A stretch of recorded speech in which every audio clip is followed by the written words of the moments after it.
الدین الخالص. إن الحمد لله نحمده ونستعينه ونستغفره ونؤمن به ونتوكل عليه ونعوذ بالله من شرور أنفسنا ومن سيئات أعمالنا. من يهده الله فلا مضل له ومن يضلله فلا هادي له وأشهد أن لا إله إلا الله وحده لا شريك له وأشهد أن محمدا عبده ورسوله أرسله بالحق بشيرا ونذيرا بين يدي الساعة. من يطع الله ورسوله فقد رشد ومن يعصهما فإنه لا يضر إلا نفسه ولا يضر الله شيئا. أما بعد فإن خير الحديث كتاب الله وخير الهدي هدي محمد صلى الله عليه وسلم وشر الأمور محدثاتها وكل محدثة بدعة وكل بدعة ضلالة وكل ضلالة في النار. أعوذ بالله السميع العليم من الشيطان الرجيم. بسم الله الرحمن الرحيم. والقرآن المجيد بل عجبوا أن جاءهم منذر منهم وقال الكافرون هذا شيء عجيب أإذا متنا وكنا ترابا ذلك رجع بعيد قد علمنا ما تنقص الأرض منهم وعندنا كتاب حفيظ. بل كذبوا بالحق لما جاءهم فهم في أمر مريج. أفلم ينظروا إلى السماء فوقهم كيف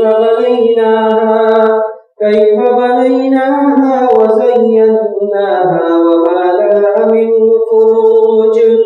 والأرض مددناها وألقينا فيها رواسي وأنبتنا فيها من كل زوج بهيج تبصرة وذكرى لكل عبد منيب.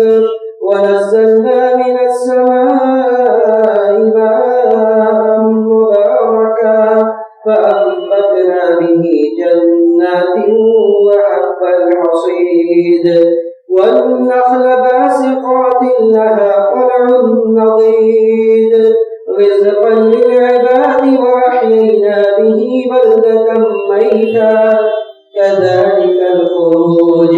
كذبت قبلهم قوم نوح وأصحاب الرس وثمود وعاد وفرعون وإخوان لوط وأصحاب الأيكة وقوم تبع كل كذب الرسل فحق وعيد.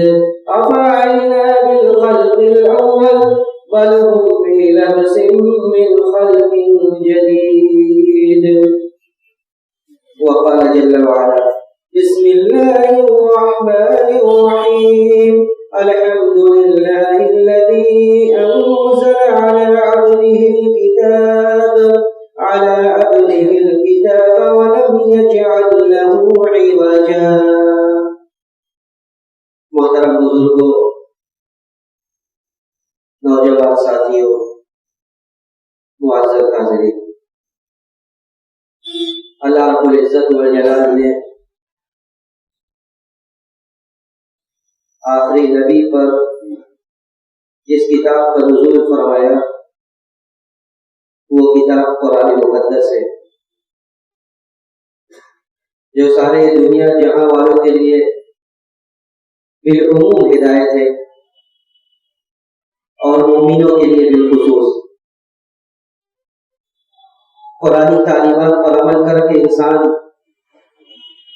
جہاں ایک طرف اللہ رب العزت والجلال اپنے خالق و مالک کی رضا اور خوشنودی حاصل کر سکتا ہے، وہیں دوسری جانب قرآنی تعلیمات، قرآنی ہدایات پر عمل کر کے وہ اپنے زندگی کے مسار کو، اپنے زندگی کے طور طریقے کو درست کر سکتا ہے، کیونکہ یہ کتاب سیدھے راستے کی طرف، صراط مستقیم کی طرف ہدایت فرماتی ہے.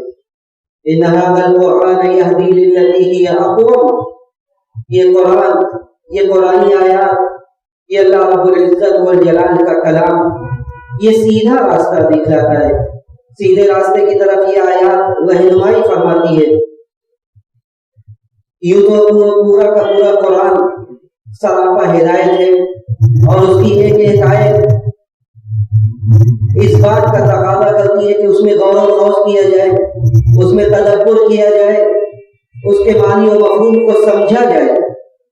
لیکن کچھ صورتیں اور کچھ آیات خاص طور سے اس فضیلت کی حامل ہے کہ بار بار اس کے معنی و مفہوم کو سمجھنے کی کوشش کی جائے. اس میں جو معنی ہے، اللہ رب العزت والجلال کی جانب سے جو پیغام ہے، اس کو سمجھا جائے. جسے اللہ سبحانہ و تعالیٰ توفیق دیتا ہے وہ ہر جمعہ کو سورہ کہف کی تلاوت فرماتا ہے. سورہ کہف یہ سورج جس کا بار بار اعادہ، بار بار تکرار کرنا، بار بار اعادہ کرنا، بار بار پڑھنا، یہ مستحب قرار دیا گیا. سب سے پہلے آئیے چند احادیث کی روشنی میں سورہ کہف کی فضیلت سنتے ہیں.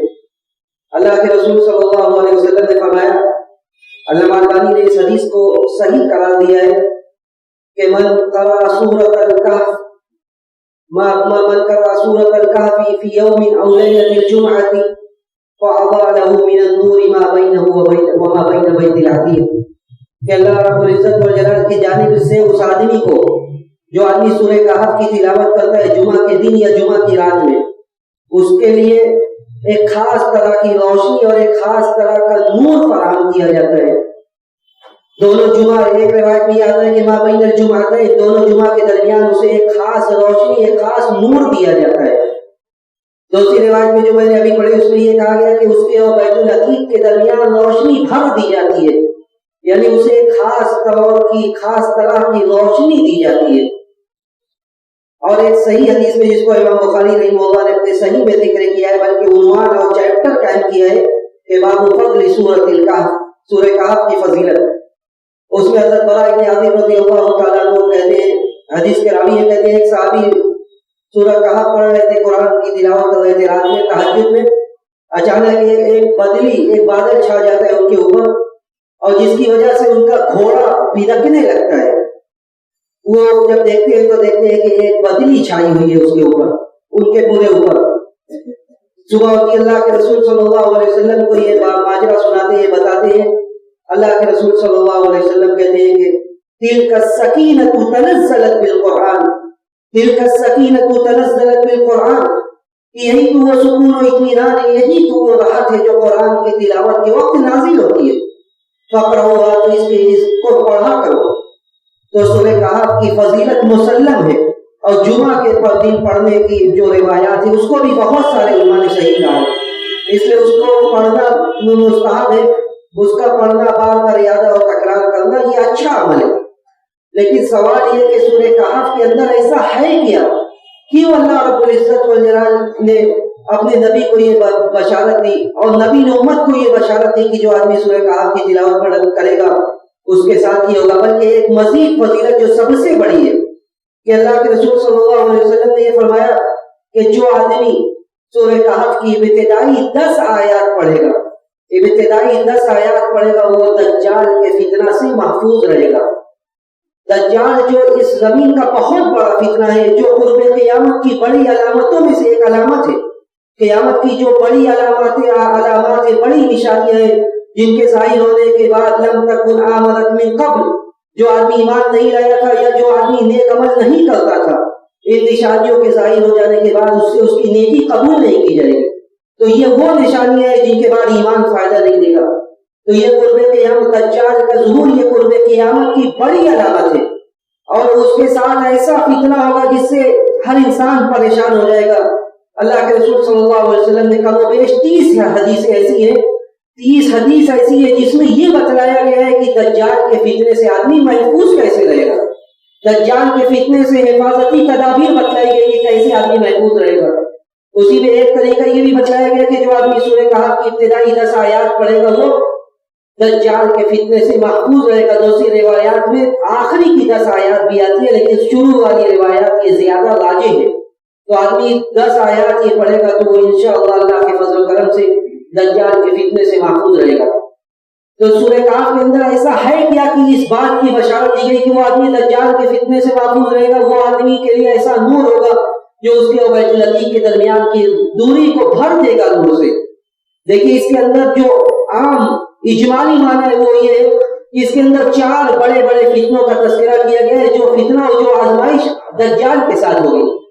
دجال جن فتنوں کو لے کر اور آزمائشوں کو لے کر حاضر ہوگا، وہی اس آیت میں اسی کے بارے میں گفتگو کی گئی ہے، اس سے نجات کا راستہ بتلایا گیا ہے۔ سب سے پہلی چیز، سب سے پہلی آزمائش ایک مسلمان کے زندگی کی سب سے بڑی آزمائش دین کی آزمائش ہوتی ہے۔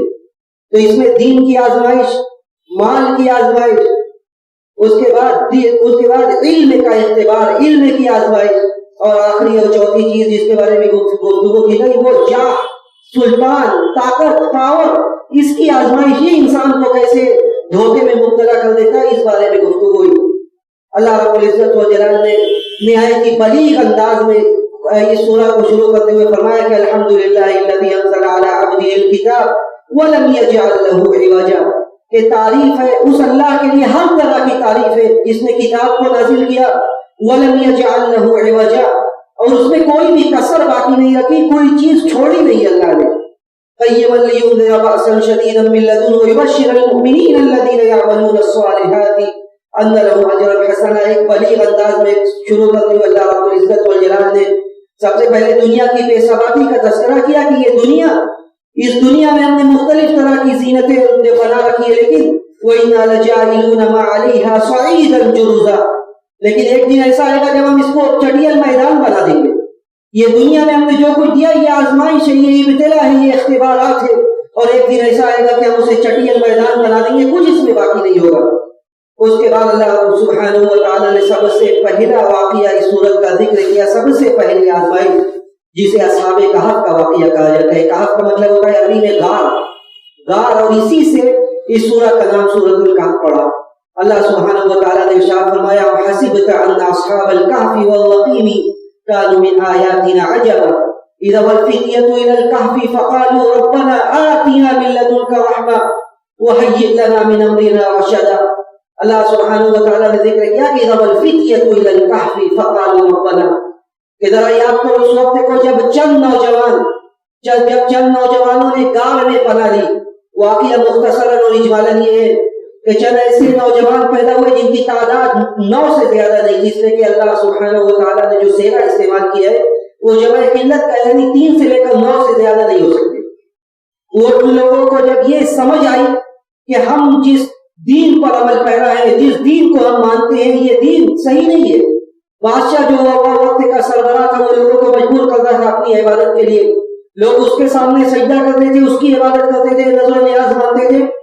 ان لوگوں کو جب یہ سمجھ آئی کہ یہ صحیح راستہ نہیں ہے، یہ صحیح دین نہیں ہے، ان لوگوں نے چھپ کر اللہ کی عبادت کرنا شروع کر دی، چھپ کر اللہ کی عبادت کرنا شروع کر دی۔ جب بادشاہ وقت کو اس بات کا علم ہوتا ہے، وہ ان لوگوں کو ان نوجوانوں کو بلاتا ہے کہ یہ کیا طریقہ ہے، تم مجھے چھوڑ کر کیسے کسی اور کے سامنے جھک سکتے ہو، کیسے کسی اور کو معبود مان سکتے ہو۔ اللہ رب العزت والجلال نے اسی واقعے کا تذکرہ کیا، اور ان لوگوں نے علی الاعلان اس بات کا اعلان کیا کہ ہم کس کی عبادت کرتے ہیں۔ اللہ نے فرمایا نحن نقص علیک نبأهم بالحق انہم فتیۃ آمنوا بربہم وزدناہم ہدی، کہ ہم تمہارے اوپر ایک ایسا قصہ بیان کرتے ہیں، نحن نقص علیک نبأهم بالحق، حق کے ساتھ ہم ان نوجوانوں کا واقعہ بیان کرتے ہیں۔ انہم فتیۃ آمنوا بربہم، چند نوجوان تھے یہ، یعنی یہ وقت ایسا ہوتا ہے جب آدمی طاقت و پاور میں ہوتا ہے، قوت میں ہوتا ہے، وہ کچھ بھی کر سکتا ہے۔ اللہ سبحانہ و تعالیٰ نے ذکر کیا کہ یہ نوجوان تھے، انہم فتیۃ آمنوا بربہم، جو اپنے رب پر ایمان لے آئے تھے، وزدناہم ہدی، اور ہم نے ان کے ایمان میں مزید پختگی دی۔ وربطنا علی قلوبہم اذ قاموا فقالوا ربنا رب السماوات والارض، ہم نے ان کے دلوں کو مضبوطی دی، مضبوط کیا، جس کا نتیجہ یہ ہوا کہ اذ قاموا فقالوا ربنا رب السماوات والارض، کھڑے ہوئے وہ لوگ وہ لوگ کھڑے ہوئے مجمع میں اور کہا کہ قاموا فقالوا ربنا رب السماوات والارض، ہمارا رب تو وہ ہے جو رب السماوات والارض ہے، جو آسمان و زمین کا خالق و مالک ہے، جس نے ہمیں پیدا کیا، ہمارے لیے اس دنیا کو مزین کیا، ہمارے لیے زندگی کے اسباب مہیا کیا، وہ ہمارا رب ہے۔ ربنا رب السماوات والارض لن ندعو من دونه الہا، ہم اس کے علاوہ کسی کو معبود نہیں مانتے، کسی کو ہم نہیں پکارتے۔ لن ندعو من دونه الہا لقد قلنا اذا شططا، ہم ایسی بات کہیں گے تو یہ تو بہت مخالفت کی اور یہ بہت بڑا ظلم ہو جائے گا کہ ہم اس اللہ کو جو آسمان و زمین کا رب ہے اس کو چھوڑ کر ہم کسی اور کو ماننے لگیں گے۔ تو اللہ نے ان کا ذکر کیا کہ ان لوگوں نے بادشاہ کے سامنے کھڑے ہو کر کہا کہ اللہ کے علاوہ کوئی معبود نہیں ہے، لیکن جب ان لوگوں نے دیکھا کہ حالات سازگار نہیں ہے، کیونکہ جن کے ہاتھ میں پاور ہوتا ہے، قوت ہوتی ہے، توانائی ہوتی ہے، وہ کسی کا کچھ بھی کرنے کے لیے اس ایڑی چوٹی کا زور لگا دیتا ہے۔ تو جب ان لوگوں کو یہ احساس ہوا کہ یہ بادشاہ میں صحیح طرح سے جینے نہیں دے گا، یہ لوگ ان لوگوں نے ایک غار میں پناہ لے لی، اور اللہ نے وہی ذکر کیا کہ اذا الفتية الى الكهف فقالوا ربنا، جب ان لوگوں نے غار میں پناہ لی، اس کے بعد اللہ نے آگے ذکر کیا کہ فضربنا على آذانهم في الكهف سنين عددا، کہ اس کے بعد جب یہ لوگ غار میں گئے ان کو ہم نے گہری نیند سلا دی، گہری نیند سلا دی، اور آگے کی آیات میں یہ ذکر کیا گیا کہ یہ لوگ 309 سال تک اسی میں رہے، 309 سال تک اسی غار میں رہے۔ ان کو اس بات کو احساس نہیں ہوا، آپس میں اختلاف کر گئے، لیکن اللہ نے کہا کہ 309 سال تک وہ اپنے دین کی حفاظت کے لیے اس غار میں رہے۔ تو سب سے بڑا اعتبار ایک مسلمان کی زندگی میں، اس کی زندگی میں جو اللہ پر ایمان رکھتا ہے، اس کی زندگی میں سب سے بڑی اطلاع اور سب سے بڑا اعتبار یہ ہے کہ اس کو اپنے دین کو بچانے کے لیے، دین کو بچانے کے لیے واقعہ میں اس بات کا درس لیتا ہے کہ دین کو بچانے کے لیے انسان اپنے اعزا و اقربا، اپنا آبائی وطن سب کچھ چھوڑ دے، تب بھی یہ ناکافی ہے۔ اگر دین کو بچانے کے لیے کوئی بھی قیمت ادا کرنا پڑے تو ایک مسلمان کے اسلام کا تقاضا، ایک مومن کے ایمان کا تقاضا یہ کہ اس کو بچائے۔ ان لوگوں نے غار میں جا کر اپنے ایمان کی حفاظت کی، اسی میں پناہ لی۔ اللہ رب العزت والجلال نے اس بات کا واقعہ کا تفصیلی تذکرہ کیا۔ اس کے بعد اس فتنہ سے، یعنی دین کے وقت، دین کے ابتلاء اور اختبار کے وقت آدمی بچے گا کیسے، اس کا بھی نسخہ بتلایا۔ اللہ نے فرمایا کہ دو چیزوں کا تذکرہ کیا اور فرمایا وَاصْبِرْ نَفْسَكَ مَعَ الَّذِينَ يَدْعُونَ رَبَّهُمْ بِالْغَدَاةِ وَالْعَشِيِّ يُرِيدُونَ وَجْهَهُ وَلَا تَعْدُ عَيْنَاكَ عَنْهُمْ تُرِيدُ زِينَةَ الْحَيَاةِ الدُّنْيَا۔ آپ کا دین اسی وقت پہ بچ سکتا ہے جب آپ اچھے لوگوں کی صحبت اختیار کریں گے، جو دیندار ہیں، جو صحیح راستے پر، اگر آپ ان کے راستے پر چلیں گے وہ اپنا بھی دین بچائیں گے، آپ کا بھی بچائیں گے۔ لیکن جس کا دین و ایمان خود برباد ہے، جس کے دین و ایمان میں نقص ہے، اور جو دین و ایمان پر جو دین پر عمل کرنے والا نہیں ہے، اگر آپ اس کا ساتھ پکڑ کر زندگی گزاریں گے، وہ اپنے دین و ایمان کے لیے تو خطرہ ہی، آپ کے دین و ایمان کے لیے بھی خطرہ ہے۔ اسی لیے اللہ نے فرمایا کہ وَاصْبِرْ نَفْسَكَ مَعَ الَّذِينَ يَدْعُونَ رَبَّهُمْ بِالْغَدَاةِ وَالْعَشِيِّ، جو صبح و شام اللہ کو یاد کرتے، اللہ کا ذکر کرتے، ان کے ساتھ جمے رہیے۔ یریدون وجہ، اللہ کی رضا چاہتے ہیں، یریدون وجہ ولا تعدوا عیناک عنہم، ان سے مت روگردانی کیجیے، ان سے مت اپنا چہرہ پھیریے۔ تو اس سے دو درس ملا ہے کہ ان لوگوں کا ساتھ پکڑا جائے جو صحیح راستے پر ہے، تب آپ کا دین و ایمان بچ سکتا ہے۔ دوسرا، اللہ سے تعلق قائم کیجیے، اللہ سے لو لگا کر رہیے، تب آپ کا دین و ایمان سلامت ہے۔ تو اللہ نے واقعہ بھی ذکر کیا اور اس فتنے سے نکلنے کا راستہ بھی ذکر کیا کہ وَاصْبِرْ نَفْسَكَ مَعَ الَّذِينَ يَدْعُونَ رَبَّهُمْ بِالْغَدَاةِ وَالْعَشِيِّ۔ اس کے بعد ذرا اور آگے بڑھیے، دوسرا فتنہ ذکر کیا گیا، دوسری آزمائش اس صورت میں ذکر کی گئی جو ایک بڑی آزمائش ہے۔ انسان جب مال و دولت کما لیتا ہے تو وہ یہ سمجھنے لگتا ہے کہ یہ اس کے اپنے ہاتھ کا ہنر ہے، یہ اللہ کا عطا اور اللہ رب العزت والجلال کی جانب سے، اس کے خالق و مالک کی جانب سے یہ دیا گیا نہیں، بلکہ اس کے ہاتھ میں اتنی صلاحیت ہے کہ وہ کچھ بھی کر سکتا ہے۔ اللہ رب العزت والجلال نے اسی بات کا تذکرہ کیا اور فرمایا وَاضْرِبْ لَهُم مَثَلَ الرَّجُلَيْنِ جَعَلْنَا لِأَحَدِهِمَا جَنَّتَيْنِ مِنْ أَعْنَابٍ وَحَفَفْنَاهُمَا بِنَخْلٍ وَجَعَلْنَا بَيْنَهُمَا زَرْعًا، کہ ذرا ان کے لیے دو لوگوں کی مثال بیان کیجیے۔ وَاضْرِبْ لَهُم مَثَلَ الرَّجُلَيْنِ جَعَلْنَا لِأَحَدِهِمَا جَنَّتَيْنِ، پہلا وہ آدمی جس کے لیے ہم نے دو باغات بنا رکھے تھے، جَعَلْنَا لِأَحَدِهِمَا جَنَّتَيْنِ مِنْ أَعْنَابٍ، وہ بھی کس چیز کے؟ انگور کے۔ جَعَلْنَا لِأَحَدِهِمَا جَنَّتَيْنِ مِنْ أَعْنَابٍ وَحَفَفْنَاهُمَا بِنَخْلٍ، اور ان کی اس باغات کو ہم نے کھجور کے درختوں سے گھیر رکھا تھا، وجعلنا بینہما زرعا، اور اس کے درمیان اور بھی کھیت کھلیان تھا. تلک الجنتین آتت اکلہا ولم تظلم منہ شیئا، باغات ایسے جو برابر پھل دے رہے تھے. جب برابر کاروبار چلنے لگتا ہے انسان یہ سوچتا ہے کہ اب میں نے اپنی قسمت کھود لی ہے، اور یہ کاروبار، یہ زندگی، یہ خوشحالی، یہ مستقل ہو گئی ہے، یہ ہماری قسمت ہو گئی ہے. اس آدمی نے بھی یہی کہا، اللہ نے یہی ذکر کیا، تلک الجنتین آتت اکلہا ولم تظلم منہ شیئا، اس میں سے کچھ بھی کوئی کمی نہیں ہوتی تھی. جب یہ حالت ہو گئی تو اپنے دوست میں سے جو اس کا ساتھی تھا اس سے بات چیت میں کیا کہتا ہے، اذ قال له صاحبه، اس کا اپنے ساتھی سے کہتا ہے کہ انا اکثر منک مالا واعز نفرا، میں تم سے زیادہ مال و باغات والا ہوں، مال و جتھے والا ہوں، میرے پاس مال بھی زیادہ ہے اور میرے ارد میرے سپورٹر بھی زیادہ ہے. انا اکثر منک مالا واعز نفرا. اس کا وہ ساتھی جو ایمان والا تھا وہ کہتا ہے اکفرت بالذی خلقک من تراب ثم من نطفۃ ثم سواک رجلا. آج پیسہ کمانے کے بعد، آج دولت کمانے کے بعد ان باغات کو دیکھ کر، ان نعمتوں کو دیکھ کر تم اس ذات کو بھول گئے جس نے تمہیں پیدا کیا ہے، پہلے مٹی سے، اس کے بعد ایک حقیر پانی سے تمہیں وجود میں لائے. آج مال و منال کی ریل بیل دولت و ثروت کی فراوانی دیکھ کر تم اپنے خالق و مالک کی بغاوت پر اتر آئے اور تم یہ کہنے لگے کہ انا اکثر منک مالا واعز نفرا، مال اور سپورٹر اور جتھا سب میرے پاس زیادہ ہے، تمہاری کیا حیثیت ہے؟ وہ آدمی آگے کہتا ہے، اس کا جو مومن ساتھی ہوتا ہے وہ کہتا ہے تم اللہ کو بھول گئے، میں تو اس اللہ پر ایمان رکھتا ہوں جو میرا خالق و مالک ہے. وہ کہتا ہے تم اس بات سے نا امید ہو گئے کہ یہ مال، اس میں استقرار نہیں ہے، یہ زندگی وتلک الایام نداولها بین الناس، یہ دن ہم الٹتے پلٹتے رہتے ہیں، کب کس کے پاس کیا ہے یہ اللہ کے علاوہ کوئی نہیں جانتا. تو تمہیں کیا پتا کہ اللہ سبحانہ و تعالیٰ یہ سارے تمہاری مال و منال، یہ دولت و ثروت لے کر مجھے دے دے. تم اس بات سے نا امید ہو گئے، تمہیں اپنی زندگی میں غرور آ گیا ہے. اللہ رب العزت و جلال نے ان کا تذکرہ کیا دو آدمیوں کا کہ مال کی دولت سے کس قدر غرور میں وہ آدمی مبتلا ہو گیا، اور مال کی آزمائش سے بچنے کا طریقہ کیا ہے وہ بھی آخری میں ذکر کیا گیا. اللہ نے فرمایا المال والبنون زینۃ الحیاۃ الدنیا والباقیات الصالحات خیر عند ربک ثوابا والباقیات الصالحات خیر عند ربک ثوابا وخیر عملا. اللہ نے فرمایا مال جتنا بھی آ جائے اس کے پیچھے جتنی بھی دوڑ لگائی جائے، لیکن ایک وقت ایسا ہے کہ جب ہم یہاں سے جائیں گے اور ہم خالی ہاتھ ہوں گے. ہم نے اس مال سے آپ نے آخرت کے لیے کیا بھیجا ہے، اپنے رب کو راضی کرنے کے لیے کتنا خرچ کیا ہے، وہی ہمارے کام آئے گا.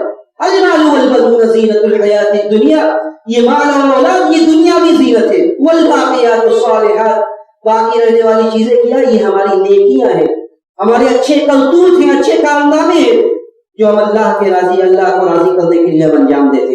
اللہ نے آزمائش کا تذکرہ کیا اور اس بات کا ذکر کیا کہ اس کا علاج یہ ہے کہ آدمی آخرت کو یاد کرے، اس وقت کو یاد کرے جب دنیا سے جانے لگے گا بے بس اللہ چاہ اس کے ہاتھ میں کچھ نہیں ہوگا، یہ ہاتھ یہ خالی ہوگا. جس نے کروڑوں اربوں کمائے آج یہ خالی ہاتھ اس دنیا سے جا رہا ہے.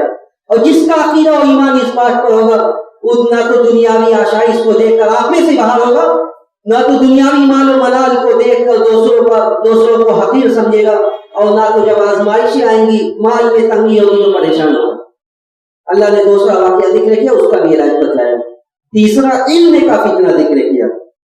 حضرت موسیٰ اور خضر علیہ السلام کے واقعے سے حضرت موسیٰ کو اس بات کا بعض روایات سے یہ ثابت ہے کہ حضرت موسیٰ علیہ السلام نے کہا کہ انا عالم بمن فی الارض، میں اس روئے زمین پر سب سے زیادہ جاننے والا ہوں، مجھے سب سے زیادہ علم ہے. اللہ نے فرمایا کہ نہیں، ایک آدمی ایسا ہے جسے میں نے وہ چیزیں دی معلوم ہوتی جو میں نے تمہیں نہیں دیا ہے. حضرت موسیٰ علیہ السلام کو بتلایا جاتا ہے، موسیٰ علیہ السلام ان کے پاس پہنچتے ہیں. قال له موسیٰ هل اتبعك على ان تعلمني مما علمت رشدا. موسیٰ کہتے ہیں کہ قال له موسیٰ هل اتبعك، میں آپ کے پیچھے پیچھے چلوں گا اس شرط پر کہ آپ جو رشد و ہدایت جو علم آپ کو دیا گیا وہ مجھے بھی سکھلائیے. خضر کہتے ہیں ان قال لي الم اقل لك انك لن تستطيع معي صبرا، کہتے ہیں کہ تم نہیں کر سکتے، میرا جو علم ہے میرا جو انداز ہے تم میرے پیچھے بھی نہیں چل سکتے. موسیٰ علیہ السلام ایک تلمیذ کا ایک شاگرد کا جو انداز ہے اس پورے ادب کے ساتھ خضر سے کہتے ہیں اور اس کے بعد وہ راضی ہو جاتے ہیں، وہ راضی ہو جاتے ہیں، وہ ان کو سکھا اپنے ساتھ لیتے ہیں، لیکن اس کو اپنے ساتھ لیتے ہیں موسیٰ علیہ السلام کو، لیکن کچھ ایسا ہوتا ہے کہ بار بار موسیٰ علیہ السلام صبر نہیں کر پاتے۔ خضر کا جو انداز ہوتا ہے خضر علیہ السلام کا کہ وہ پہلے ایک کشتی پر رہتے، کشتی کو توڑ دیتے، کشتی کو توڑ دیتے موسیٰ علیہ السلام کے لیے یہ عجیب سی بات تھی کہ ایک صحیح سالم کشتی کو توڑ دیا جائے۔ انہوں نے کہا لقد جئت شیئا امرا، یہ تو بہت بڑی بات اور بڑا ظلم آپ نے کر دیا کہ اچھی صحیح کشتی کو توڑ دیا۔ اس کے بعد ایک غلام ایک بچے کو مار دیتے ہیں، خضر اور موسیٰ کہتے ہیں قال لقد جئت شیئا امرا، یہ بھی بڑی عجیب اور غلط بات ہے کہ آپ نے اسے مار دیا۔ موسیٰ علیہ السلام سے بار بار وہ کہتے ہیں قال الم اقل لك انك لن تستطيع معي صبرا، میں نے یہ نہیں کہا کہ تم صبر نہیں کر سکتے۔ ساری چیزوں کی وہ 4 چیزوں کا تذکرہ کیا گیا اور موسیٰ علیہ السلام سب چیزوں کی وضاحت طلب کرتے اور خضر جواب دیتے۔ تو یہ تفصیلی واقعہ ہے جس کا خلاصہ یہ کہ کبھی کبھار یہ ہوتا ہے کہ ظاہر میں بہت سی چیزیں ایسی نظر آتی ہے کہ یہ بہت بڑا ظلم ہے اور یہ اس کے بعد کوئی امید کی کرن، ان مصائب و آلام سے کوئی امید کی کرن نہیں نظر آئے گی، لیکن بسا اوقات انہی راستے سے امید کی کرن آتی ہے اور امید وہیں سے پیدا ہوتی ہے۔ جب موسیٰ علیہ السلام نے ان سے پوچھا کہ اس بچے کو کیوں مار دیا، خضر نے کہا کہ اس بچے کو اس لیے مار دیا کہ یہ بچہ اپنے مومن ماں باپ کے لیے باعث آزمائش ہو سکتا تھا، ان کو مجبور کر سکتا تھا کہ وہ ایمان سے پلٹ جائیں۔ اس کشتی کو کیوں توڑ دیا؟ کشتی کو اس لیے توڑ دیا کیونکہ بادشاہ کا یہ طریقہ تھا کہ وہ صحیح سالم کشتی جو اچھی بھلی کشتی ہوتی تھی اس کو لے لیتا تھا، اس لیے میں نے اس میں سوراخ کر دیا تاکہ سوراخ والی کشتی وہ نہیں لے گا۔ تو ظاہر میں یہ چیزیں اچھی نہیں تھی لیکن اس کا نتیجہ جو تھا وہ اچھا تھا۔ تو انسان ہمیشہ نا امید اور مایوس نہ ہو کہ اب مصیبت آ گئی تو ہمیشہ مصیبت ہی رہے گی۔ اس کے بعد چوتھی اور آخری چیز اس صورت میں یہ ذکر کیا گیا کہ ایک بادشاہ تھا ذی القرنین۔